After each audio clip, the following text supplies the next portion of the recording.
ওই পাশের বস্তিতে ডায়াবেটি আছে না, হ্যাঁ এটা কেন আমি আমার মায়ের এত কষ্ট সহ্য হইতেছে না। আমার মেঘলা তো ব্যথা উঠছে। তোমার নাতির তো কোনো সারা শব্দ নাই, কোনো কান্দাকাটি করতেছে না। পাশে তো মরা হয়েছে। এত রাত হয়ে গেল, কোথায় আছে কি করছে কিচ্ছু জানি না। আমি আমার সন্তানের কাছে যাব। কোন সন্তান দেখবা? যে সন্তান মারা গেছে সেই সন্তানের মুখ দেখবা। তুমি আমাকে মাফ করে দিও বাবা, একটাবার আমাকে মেঘলার সাথে দেখা করে দাও বাবা। আমার কি বলা হয়েছে না মাই হয়েছে? বলা হয়েছে। আর একটু কোলে নিতে মন চাইতেছে। এই দুই হাত দিয়ে আমাদের সন্তানকে আমি দাফন করে এসেছি। কোন সাহসে তুই আমার সন্তানের ধরছস?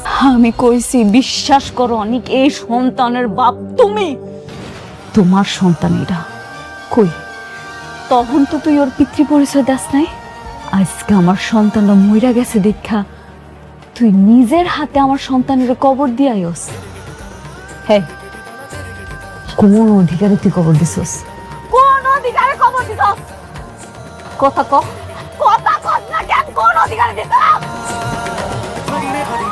আব্বা, তুমি কি এখন আর কিছু কইবা না? আব্বা, তোমার আমি কইতাছি, তুমি ওরে এই জায়গা থেকে যাইতে কও, নাহলে তুমি আমার মরা মুখ দেখবা। আব্বা, কি খারাপ হয়েছে কেন? শুনলো তো আমার মেয়ে কি কইলো? খারাপ হয়েছে কেন? তোমার জন্য আমার মেয়ের সন্তানটা আজ মারা গেছে।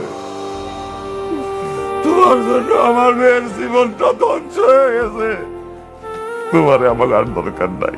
যাও যাও, তুমি চলে যাও। ওই মুখ আর আমরা দেখতে চাই না। যাও। মেঘলা, তোর মতো খুনি আমার মেঘলা ডাকবি না। কিসের মেঘলা রে? তোর আবার কিসের মেঘলা? তোর মেঘলা তো ওই দিনই মারা গেছে যেদিন তুই আমার সন্তানের পিতৃ পরিচয় দাস নাই।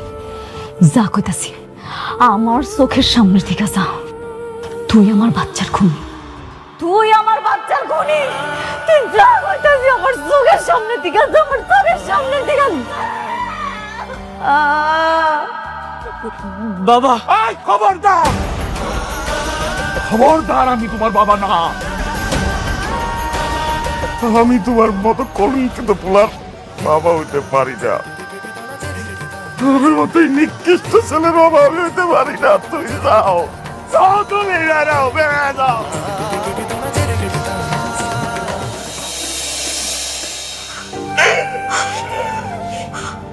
ওমা, একটু বিশ্রাম নে। ডাক্তার তোর বিশ্রাম নিতে কইছে। আল্লাহ তুমি সন্তান দিয়েও খাইরা নিছে, আমাকেও তো কষ্ট হইতেছে, কিন্তু কিছু তো করার নাই রে মা। আমার রাজপুত্র, আমার রাজপুত্র রান্না দাও। মা তো আমি জানি না, আমার রাজপুত্র রান্না দাও।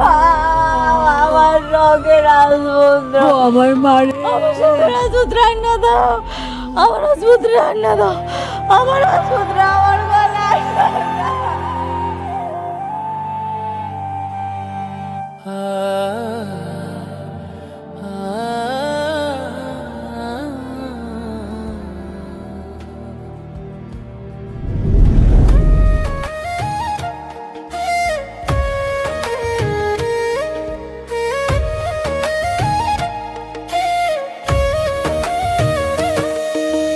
ভাগ্যবনে পাইলাম তোমায়, ভাগ্যে তো আর রইলা না। দুঃখে আমার বুক ভেসে যায়, সুখের দেখা হইল না। তবু আমি তোমার আশায় কাঁদি দিবারাত সুখে থেকো, ভালো থেকো গরি ঘরে রাজপুত্রে। ও সুখে থেকো, ভালো থেকো গরি ঘরে রাজপুত্রে।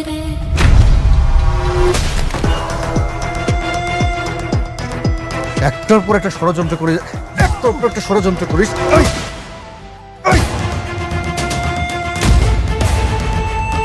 এই লজ্জা করে না? লজ্জা করে না? লজ্জা করে না? হ্যাঁ, মানুষ হয়ে এরকম অমানুষের মতো কাজ করতে লজ্জা লাগে না তোর? হ্যাঁ, লজ্জা লাগে না? আজকে তোরে দেখাবো আইন যে কত কঠিন সেটা এখন টের পাবি হাড়ে হাড়ে।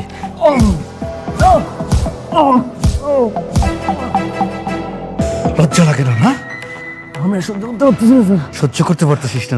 না সহ্য করতে পারতেছিস না? যখন অপরাধ করিস তখন মনে থাকে না? হ্যাঁ, খুব ভালো করে চিনি, খুব ভালো করে। যখন থেকে এই ইউনিফর্ম পরেছি তোদেরকে খুব ভালো করে চিনি।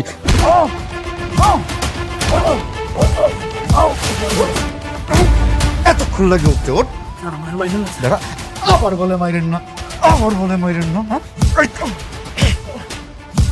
ওর গায়ে আর হাত দিবেন না অফিসার।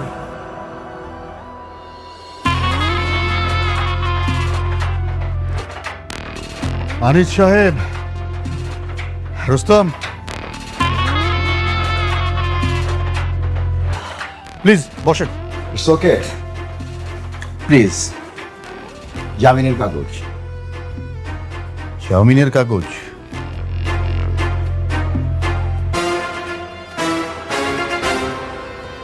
আপনাদের জন্য কোনো অপরাধীকে আমরা ঠিকমতো শাস্তিও দিতে পারি না। আমরা কষ্ট করে অ্যারেস্ট করে নিয়ে আসব, আর আপনারা মুহূর্তের মধ্যে জামিন করিয়ে নিয়ে যাবেন। মাসের পর মাস, বছরের পর বছর সেই মামলাটা ঝুলতে থাকবে। রাতুল নির্দোষ, ওকে ছেড়ে দিন তাড়াতাড়ি। আপনারা আমাকে সারাতে আসছেন কেন?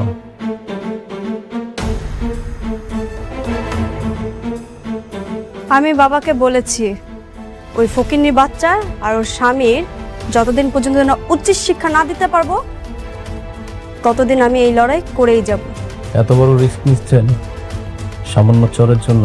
শুধু থাপ্পড় নয় রাতুল, সেই দিন ওই অনেক আবারও নীলাকে অপমান করার কারণে ভরা মজলিসে বরপক্ষ নীলার বিয়া করাতে অস্বীকার জানায়।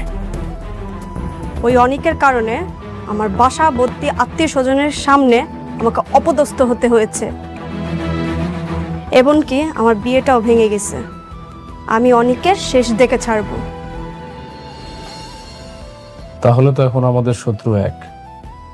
হ্যাঁ, ঠিক আছে, চলেন। থানার মধ্যে এসব আলাপ করা ঠিক না। অফিসার, আকবর, বের করে দাও।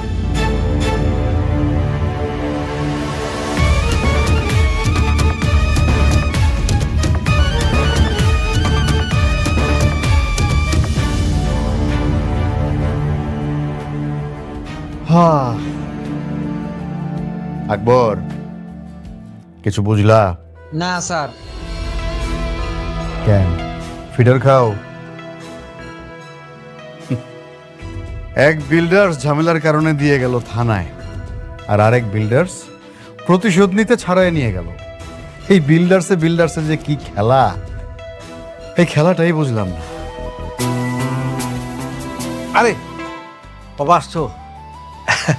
আরে তোমার জন্য তো বৌমা সারাটা রাত চিন্তা করছে, সারাক্ষণ তোমারে ফোন দিছে, তোমার ফোন ধরো নাই না, বন্ধ। এই বৌমা, বৌমা অনেক আসছে, বৌমা। এই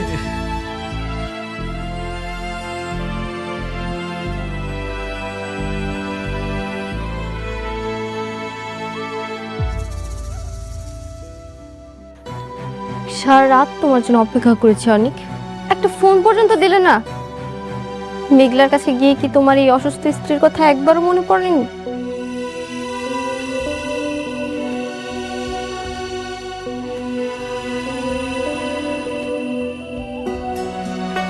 সরি বৃষ্টি, আমি আসলে এমন একটা পরিস্থিতিতে আছি, এই ধন সম্পত্তি সবকিছু আমার কাছে বিষ মনে হচ্ছে। মানে মেঘলার কাছে গিয়ে এখন আমি তোমার কাছে বিষ হয়ে গেলাম? দেখো বৃষ্টি, আমি এখানে তোমার সাথে ঝগড়া করার জন্য আসিনি, আমি একটা চূড়ান্ত সিদ্ধান্ত জানাতে এসেছি। সব শুনবো, আগে ফ্রেশ হয়ে কিছু খেয়ে নাও, তারপর সবকিছু বলো। উঠো। আমি আর এই বাসায় থাকবো না, আমি এই বাসা ছেড়ে চলে যাব।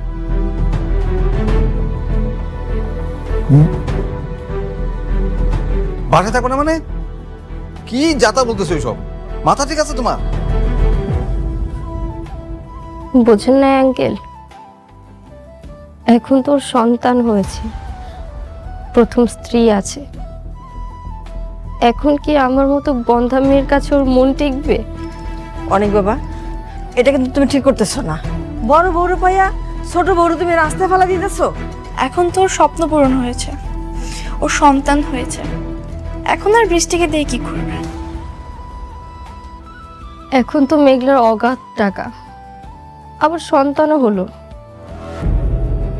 আমি তো তোমাকে কখনো বাবা ডাক শোনাতে পারবো না, তুমি তো চলে যাবেই, এটা তো স্বাভাবিক ব্যাপার। চুপ কর বৃষ্টি। তোমরা সবসময় নিজেদের স্বার্থটাই রেখেছ। তোমরা কি জানো আমার সন্তানটা মারা গেছে?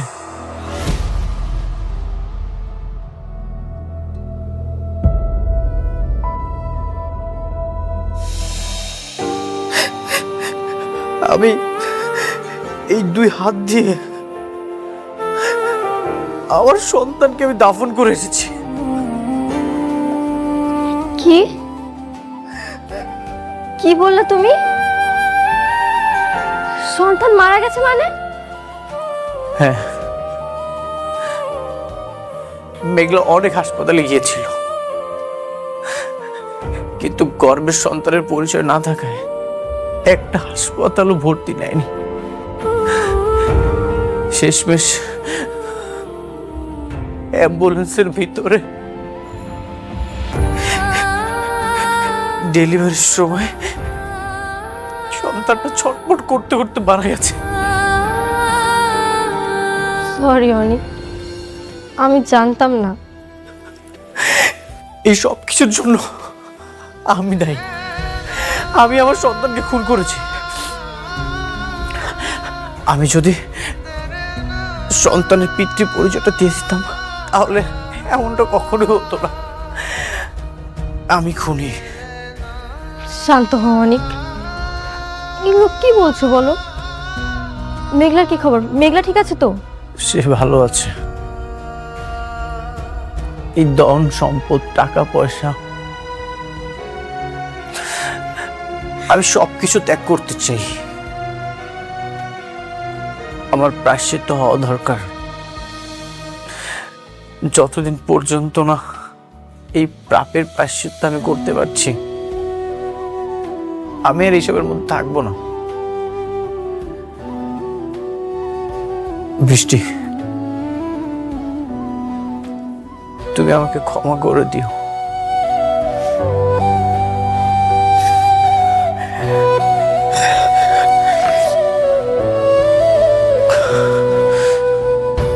অনিক, অনিক যেও না অনিক, অনিক।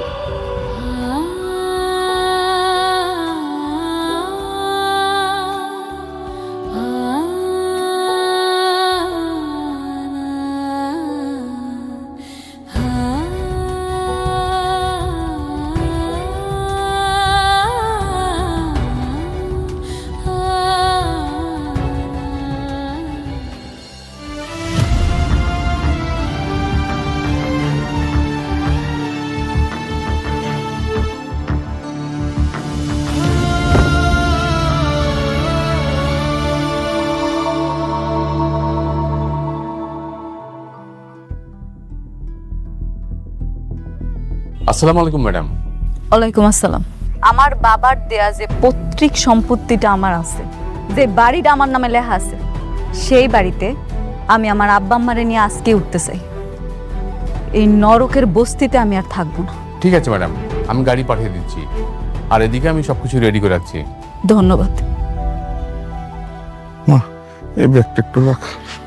একটা ব্যাগ নিচে।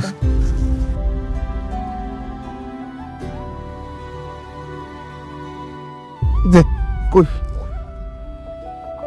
জব্বার চাচা, করিম চাচা, আপনারা সবসময় আমাকে আগলায় রাখছেন, বিপদে আপদে সবসময় পাশে ছিলেন। আপনাকে ঋণ কোনোদিন শোধ করার মতো না। তাই এতদিনে আমি এটা বুঝতে পারছি দুনিয়াতে টাকার মূল্যটা কত বেশি। আমি আমার সন্তানটা হারানোর পর এটা হাড়ে হাড়ে টের পাইছি। সেজন্য এখন আব্বা আম্মারে লয়ে আমি আমার বাড়িতে যাইতেছি।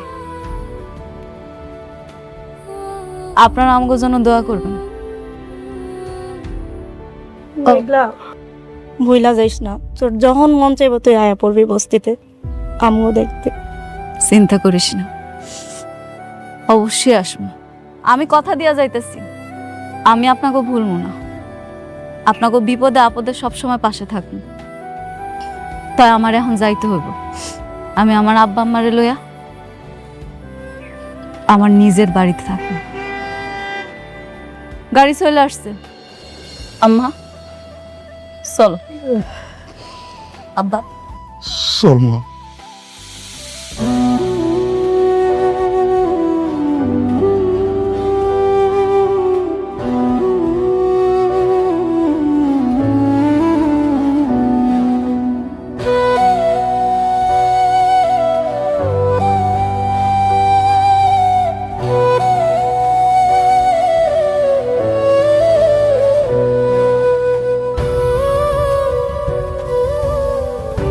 আসো